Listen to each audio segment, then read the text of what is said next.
Merci. Je suis donc docteur Abdelkader Larabi et je suis expert international dans le domaine des ressources en eau. Je suis aussi professeur à l'université dans une école d'ingénieurs. Alors, je suis là dans la COP22 pour représenter donc le prix Sultan Ibn Abdelaziz, le prix international sur l'eau. C'est un prix donc qui est devenu très fameux, tout le monde le connaît. Et donc, c'est un prix qui est accordé donc, aux scientifiques et aux gens qui font de l'innovation, soit des sociétés, des entreprises ou des scientifiques éminents. Qu'est-ce que vous voulez dire par prix? Est-ce que c'est un fonds qui permet l'investissement dans des projets particuliers Oui, c'est un prix qui encourage les scientifiques à faire beaucoup d'efforts pour essayer de trouver des solutions innovantes pour la gestion de l'eau, pour l'exploitation de l'eau et pour l'économie de l'eau, etc.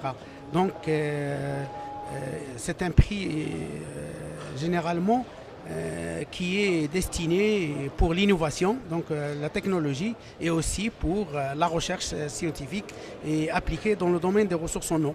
Et surtout dans la région où l'eau se fait très très rare, donc à cause des changements climatiques ou bien à cause de la surexploitation, comme la région donc, arabe ou la région méditerranéenne ou en Afrique ou dans toutes les zones du monde où l'eau se fait très très très rare. Voilà. C'est quoi qu'est-ce que vous attendez de la COP22 en tant que conférence d'action?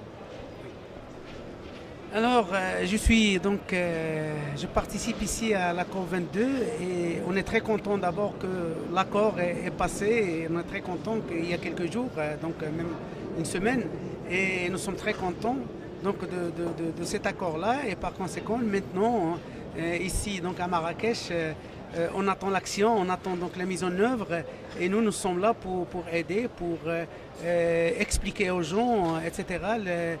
La problématique, le côté technique, le côté donc socio-économique, etc.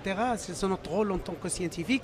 On attend à ce que donc les organismes internationaux puissent donc maintenant passer à l'action en finançant beaucoup de projets, que ce soit par la recherche, pour le RD ou pour donc le développement de certains pays en Afrique et dans d'autres pays où ils vivent beaucoup de problèmes dans le domaine de l'eau.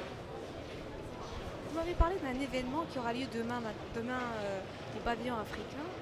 Est-ce que vous pouvez résumer un peu sur quoi portera la conférence, étant donné que vous-même, vous représentez ce prix-là et que vous allez en parler? Bon, très bien. Donc, demain, je vais faire une intervention ici dans le pavillon d'Afrique et je vais donc d'abord présenter ce prix-là, qui est très important pour l'encouragement de la recherche et la recherche-développement et aussi l'innovation dans le domaine de l'eau. Donc je vais présenter ce prix-là, qui est le prix donc, Sultan.